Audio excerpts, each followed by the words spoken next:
Good morning, everyone.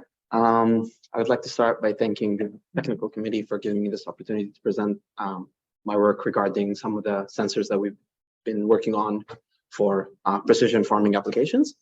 So as you can see, the title would suggest that this is not biomedical in nature. So I hope you bear with me a bit there.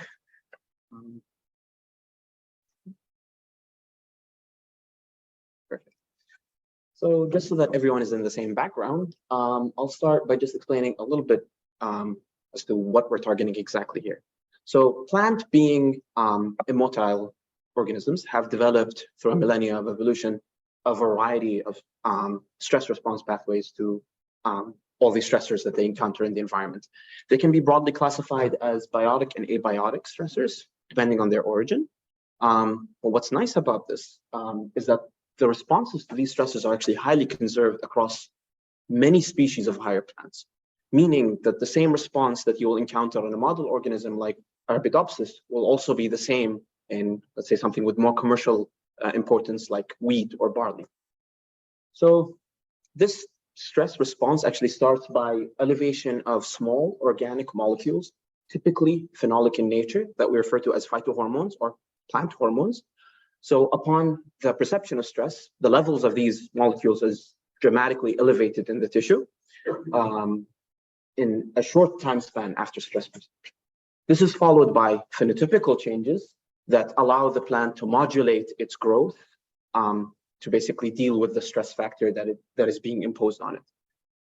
Finally, the plants also alert the neighboring plants to the presence of this stress by releasing some volatile organic compounds, VOCs, to prime their response to the stressor.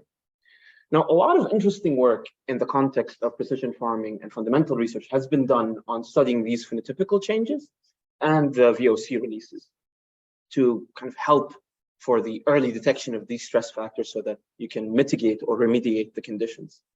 The realm of phytohormone monitoring has been mostly confined to the lab because detection and quantification of these phytohormones typically requires bulky equipment, such as like HPLC coupled with MS or even fluorescent imaging, which is not really suitable for at-field applications.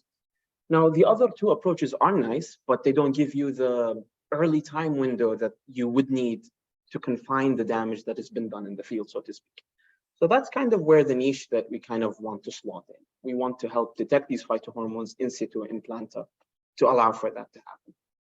Now, what's really nice about these phytohormones is since they're small organic phenolic compounds, they tend to be electrochemically active.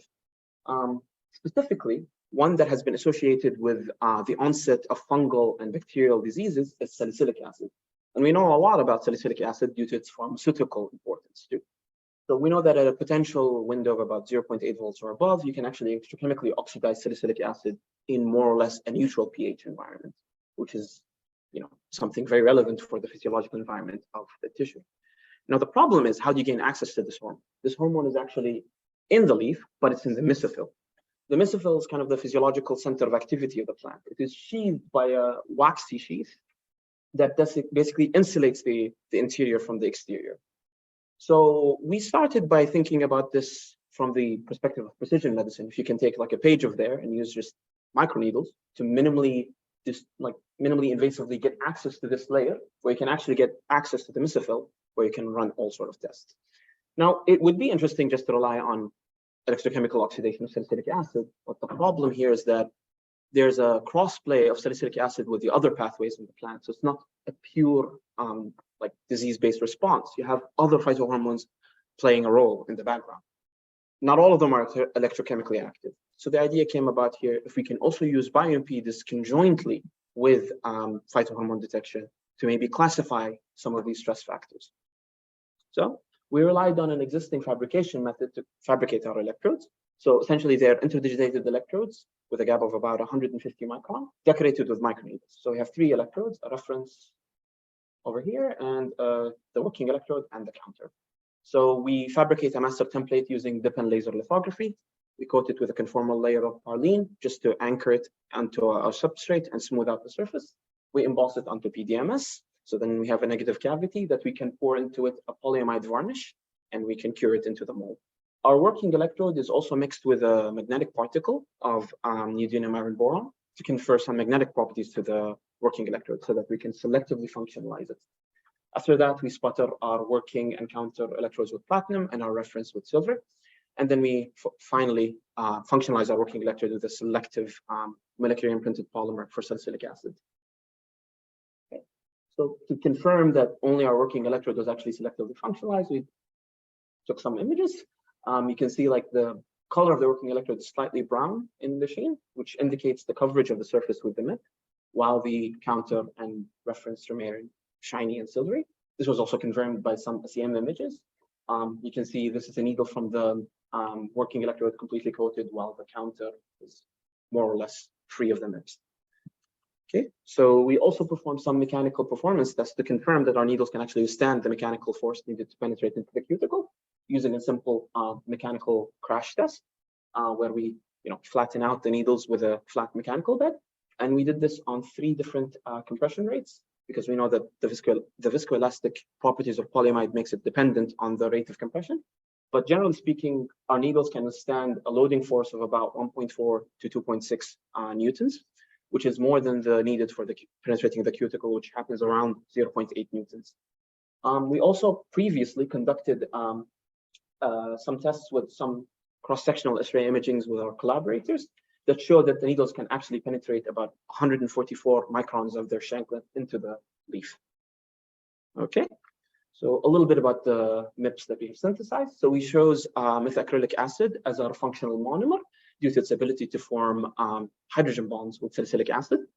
And we left it in the dark to form this network of hydrogen bonds, after which we added our cross-linking agent and our initiator in the presence of magnetic core. So it's a core of Fe3O4, which confers the magnetic properties to our MIP. So this is a simple core shell synthesis method. And we added the initiator to start the reaction. Once that was done, we also washed our MIPs with methanol to remove any remaining template and regenerate our cavities. We also performed some isothermal absorption tests to determine the maximum absorption capacity of our MIPs, which was determined to be about 22.8 milligrams of salicylic acid per gram of polymer. We also did some tests compared to a non-imprinted polymer synthesized using the same method, but in the absence of salicylic acid. We were able to determine that the ratio of specific to non-specific interactions was about 2.35, which is known as the imprinting factor. After which, we went to characterize the electrochemical performance of our sensor. So this is just the electrochemical cell that we used. We just added an acrylic frame to protect our contacts, and then we dropped our aliquots in it. So first, we performed some basic EIS testing to confirm the impact of functionalizing our working electrode with the MIPs. So although not shown here, the RCT actually increased after the functionalization with the MIP due to the fact that methacrylic is actually an insulator. So about 15 to 10% of an increase in the RCT. This was done in 2.5 millimolar ferrocyanide as a redox probe. Then we also wanted to perform some preliminary square wave voltammetry tests to see where we were actually detecting salicylic acid. So we spiked PBS, 0.1 molar PBS with different concentrations of salicylic acid. As you can see, the oxidation peak happens at around 0.7 to 0.75.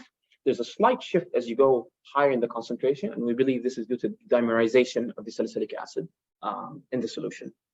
But we obtained a limit of detection of about 2.74 micromolar based on 3 sigma criteria. Typically, plants have a range of about 0.1 micromolar to a high of 50-something micromolar of salicylic acid. So we cannot actually detect like the lowest level, but we can detect it when it's elevated. So here's the in vivo testing setup, but it's not being, selectivity.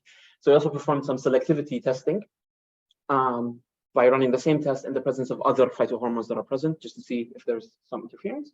We see that our sensors is largely selective to salicylic acid, but there's some interference from auxin or endo-free acetic acid. So here's the in vivo testing setup. So we attached our sensor to a plant leaf. We tested both Arabidopsis and tobacco using 3M micropore tape, which is more breathable for the plant. And we connected it to a multiplexer connected to a palm sense for potential stat. And we basically run the same test on the leaf. So the first test that we ran was on Arabidopsis, just to confirm if we can actually detect salicylic acid. And we compared it So wild type Arabidopsis was compared here to a mutant, where there's a knockout gene that doesn't actually allow it to synthesize salicylic acid. So we were able to at least differentiate the mutant background from the wild type. We got a bit of a 5x difference in the current centered around 0.75. You can see that our oxidation peak is actually quite wide because we're oxidizing other stuff also present in the leaf. Okay, so that's interesting, but what would happen if you do it continuously? So we monitored here the oxidation current of salicylic acid in a diurnal fashion. So we had a 9-hour difference in light exposure, and we saw that there's some evidence of rhythmicity in salicylic acid expression, and also in the bioimpedance. So this is the impedance of the leaf plotted from a frequency of about 100 kilohertz over time. This matches well with some of the existing literature that suggests that salicylic acid is entrained by the circadian rhythm, and the bioimpedance varies due to the fact that ions are constantly being shuttled in and out from the leaf during the day and night. So this was confirmed by running the same test on the same leaf, but under constant light exposure. You can see that the levels of salicylic acid are elevated, as that counts as a stressful environment for the plant, but there's no cycling, neither in the bioimpedance or the salicylic acid levels. Okay, that's interesting, but in the context of plant disease detection, what will happen? So we infected our leaves with a fungi known as botrytis. We saw that the levels of salicylic acid were also elevated, but the bioimpedance still cycled. So even though the levels of salicylic acid were raised, the bioimpedance still cycled. So that allows us to actually differentiate between an infected leaf and a leaf that was just constantly exposed to light. So we hope that if we test on different stressor factors, we will be able to use these two combination of biomarkers as a way to differentiate the different stress markers, and also probably multiplex with other phytohormones that we can detect. However, not all is great. We also ran some successive oxidation cycles to determine the lifetime of our sensor. As you can see, at about the 180 mark, you lose quite a bit of your sensitivity. So basically, our sensor is limited in its lifetime. And we believe that this is actually due to the fact that, or Park et al. Has postulated, that this is probably due to the fact that salicylic acid, after being electrochemically oxidized, actually couples and polymerizes and basically passivates your surface, so you lose all the sensitivity. So it is an initial progress that seems promising. So we have some good results to speak of, so to speak.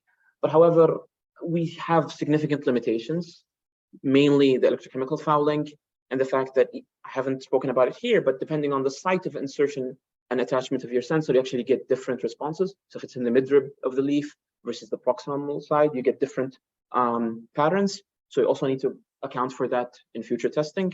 And also, like, we're using a bulky potentiostat that cannot really be deployed at the field. So a colleague of mine is also helping me develop a flexible potentiostat that we can mount to the stem of the plant without triggering a mechanical response. And with that, I would like to just acknowledge my thesis advisors, Professor Khaled Salama, Professor Ikram Blilou, and Professor Jurgen Kosel. And I would like to open the floor for any questions you may have.